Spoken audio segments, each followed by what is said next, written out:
오늘은 3월 21일 시편 58편 1절부터 11절입니다. 통치자들아 너희가 정의를 말해야 하거늘 어찌 잠잠하냐.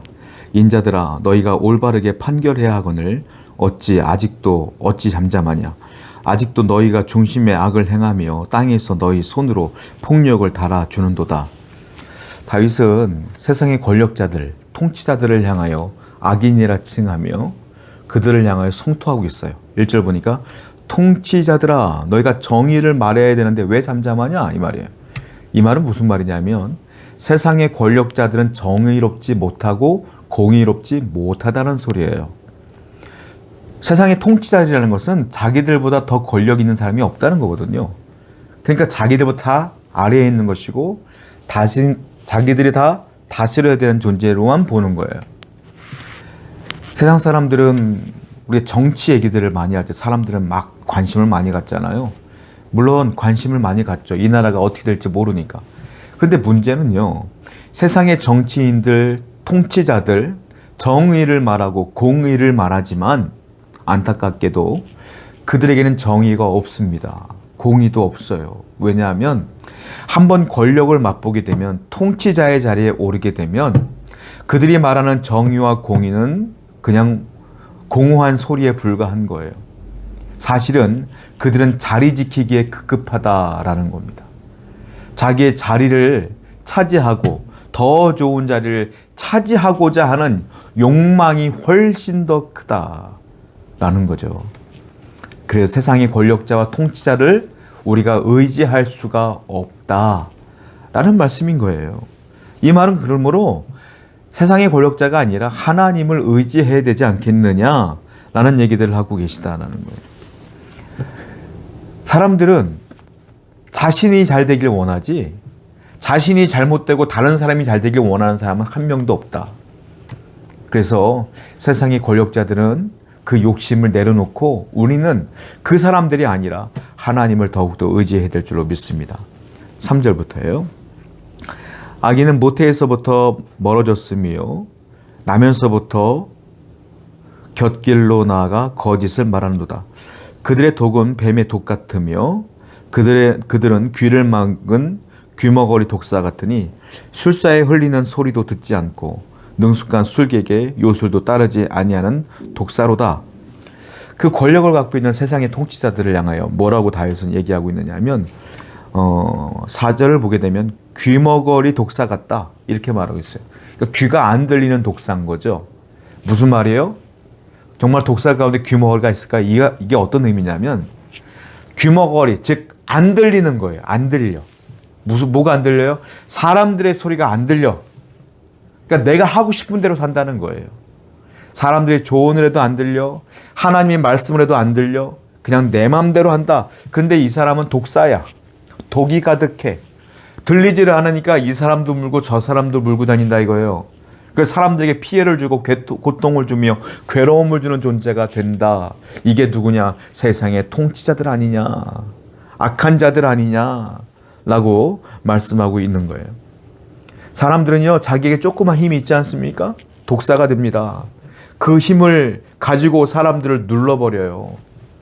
그 힘을 가지고 자기가 유익을 취해버려요. 여러분 정치인들 보세요.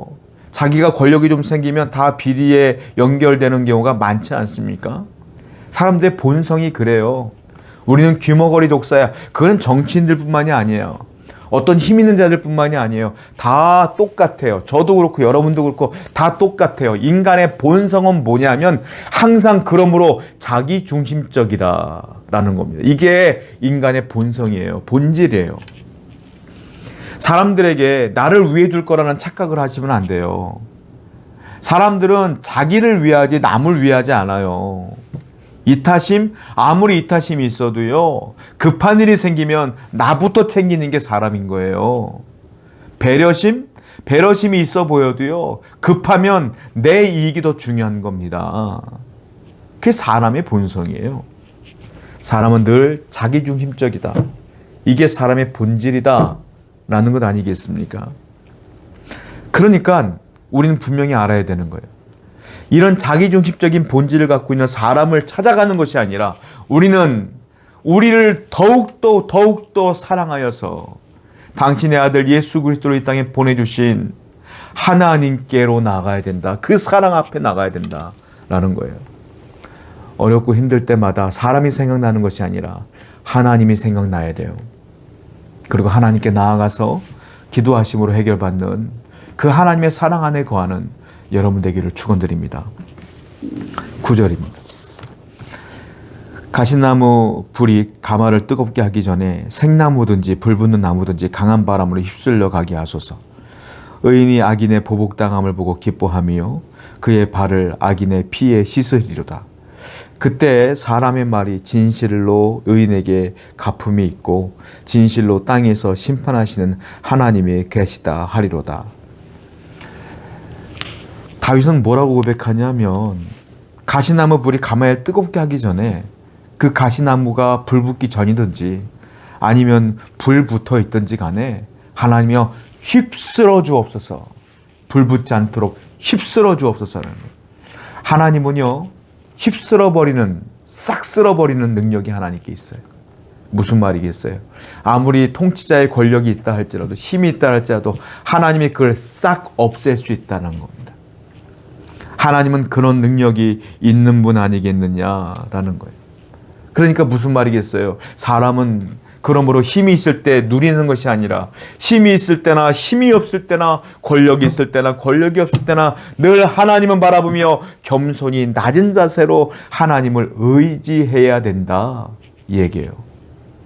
성도 여러분, 하나님보다 더 강력한 힘을 가진 사람은 세상에 없습니다. 하나님은 말씀으로 6일 만에 이 완벽한 세상을 창조하신 분이에요. 하나님은 죽은 자도 살리시는 분이에요. 생사 화복을 주관하시는 분이셔요. 그 하나님 앞에 그 어떤 이가 고개를 들 수 있겠습니까? 오늘도 하나님께 겸손히 낮아지며 겸손히 하나님을 의지하는 여러분 되기를 축원드립니다. 기도하겠습니다. 하나님, 사람이 아니라 하나님만을 의지하는 성도가 되게 해 주시옵소서. 예수님의 이름으로 기도드렸습니다. 아멘.